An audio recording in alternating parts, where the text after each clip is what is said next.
The foreign affairs that matter. Special guests from the Ministry of Foreign Affairs. This is the MFA updates. สวัสดีค่ะ Welcome to Radio Thailand MFA update.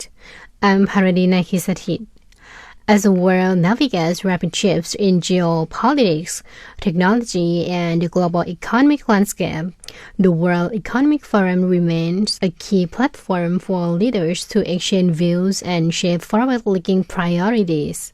In this segment, we take a close look at this year's World Economic Forum Annual Meeting 2026, its purpose and main theme, the key sessions, and the outcomes of the meeting that hold practical benefit for Thailand and the Thai people. The foreign affairs that matter. Special guests from the Ministry of Foreign Affairs. This is the MFA updates. So today, we are honored to have Ms. Rujikorn Saengchantr, Director General of Department of International Economic Affairs, joining us to share more about Thailand joins World Economic Forum Annual Meeting 2026. สวัสดีค่ะคุณรุจิกรแสงจันทร์ค่ะค่ะสวัสดีค่ะคุณภารดีสวัสดีค่ะท่านผู้ฟังค่ะ I'm very pleased that you're here today. So let's begin with the first question.What is the purpose and theme of this year's World Economic Forum Annual Meeting 2026? Well, the theme of the WEF or World Economic Forum this year was a spirit of dialogue. Essentially, the goal was to show why international cooperation is so important right now and to highlight that the World Economic Forum is the platform, an important platform for the global economic and political discussion. It is actually a unique space where developed and developing countries, along with both the public and private sectors can get together to exchange ideas and collaborate on solutions for the global challenges. For Thailand, our delegation was led by the Deputy Prime Minister and Minister of Finance, Kun Ekniti, alongside with Minister Sihasak, Minister of Foreign Affairs, and Minister Supaji, the Minister of Commerce. We also had the Secretary General of the Board of Investment and executives from 9 major Thai companies there to ensure that we as Thailand were represented at every level and speak in one voice. ค่ะคุณรุจิกร Thank you so much for that clear explanation. So, which session did the Minister of Foreign Affairs attend? Yeah, for Minister Sihasak, he attended about 4 sessions and also had a lot of bilateral meetings with public figures, leaders, and private sectors. I would like to highlight on 2 sessions maybe that very Thailand take it very seriously and very important for the people. The first session was called From Data to Collective Action Against Forced Labor. In this forum, the Minister of Foreign Affairs, Mr. Sihasak, message to the audience was that we are now witnessing a digital evolution of forced labor. You see that modern technology like AI have also added layers to the complexity of human trafficking and labor migration that didn't exist a decade ago. So the prime example that Minister Sihasak highlighted at the meeting was the online scammer phenomenon. We see that tens of thousands of individuals being brought into online scam centers. These people are victims of forced labor as well. They are trapped in the environments with zero safety, and the economic toll is staggering. We are talking about a loss of billions of dollars in value and that stolen assets. So this is the point, the key point. And Minister Sihasak also lay out some strategy to combat this forced labor in a modern way. He mentioned about multi-dimensional approach. He said that we must focus on 4 key pillars. The first one was prevention, protection, law enforcement, and international partnership.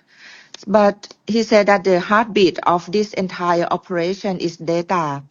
For our response, we must be effective and very quick. The speed is very important. It must be real time, cross-sectoral, and cross-border.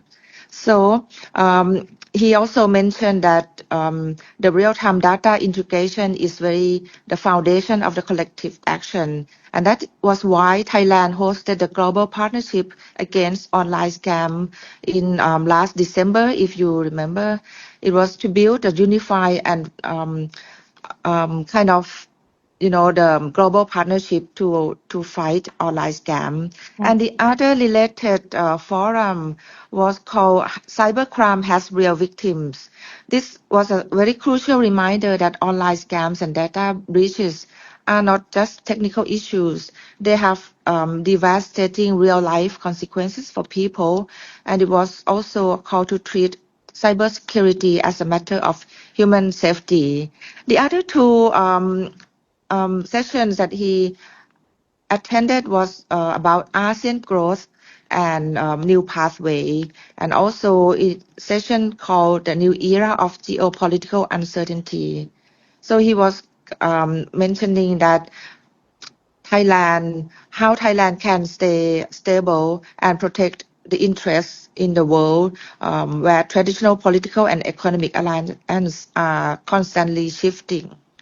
And beyond these sessions, Minister Sihasak also delivered a keynote speech at the VIP dinner hosted by Euronews. He highlighted the rising significance of the Global South and the strategic opportunities that we see in the green transition to align our developing economy with international standards. And as I mentioned, he also spent a lot of time with CEOs and leaders of many countries to talk about partnership as well.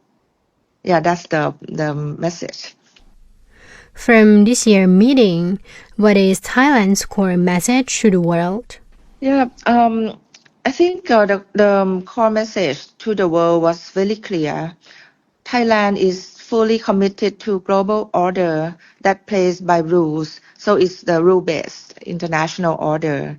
We are talking about the international law, free and fair trade, and the kind of system where everyone has very fair shot rather than countries just acting on their own. So one point the delegation really drove home is that Thailand doesn't take sides. Instead, we maintain a firm standpoint that is rooted in our national interests and international legitimacy. We are not just sitting on the sidelines, but we actively promoting dialogue and multilateralism. So during the sessions, Minister Sihasak also shared our real-world successes, like how we have created a transparent supply chain, especially in our fishery sector.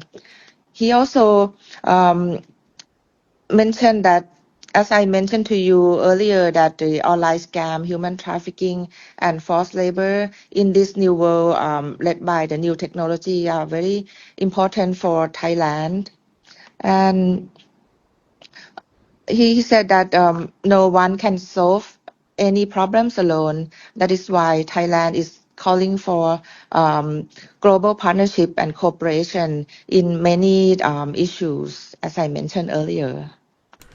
So, what outcomes from the meeting are beneficial to Thailand and the Thai people? Yeah, I think we can look at the outcome in two perspectives. The first one is at the regional level. I think Thailand used this Davos platform very well in showing that ASEAN and Thailand as part of ASEAN is a successful model for economic integration. We are pushing for digital and green economies to keep us resilient even when the global conditions are uncertain. So the digital and green economy would definitely benefit the Thai society and the Thai people.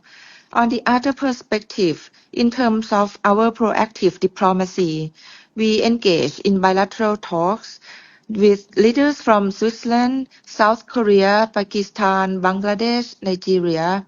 We see that some of these countries are vital gateways for South Asia and African market, which would help us diversify our economic risk. So the answer to you is that we are trying to open new markets for the benefit of the Thai people. I think ultimately our participation in the Davos shows very clearly that Thailand has returned to the global stage with total confidence. We have a clear standpoint. We are open for collaboration and we are ready to play a constructive role. We wanted to assure the investors and international partners that Thailand offers stability, a clear direction, and a reliable partnership in today's economy. Thank you ค่ะคุณภารดี ค่ะคุณรุจิกร thank you so much for your informative answer. So for the last, could you leave a message to our listeners, please? As I mentioned to you, we would like to highlight and to show to the world that we are here. We are back in the global radar screen, and we would like to give the confidence to the investors that Thailand offer a lot to them with 3C. Maybe I can summarize in 3Cs. First is the competitiveness. Second is confidence. And third is collaboration. These are the key strengths that Thailand can offer to the world. Okay, so thank you so much for joining the interview. I believe that our information is very useful to our listeners and it's such a great honor to have you on MFA Update program today. สวัสดีค่ะ The foreign affairs that matter. Special guests from the Ministry of Foreign Affairs. This is the MFA Updates.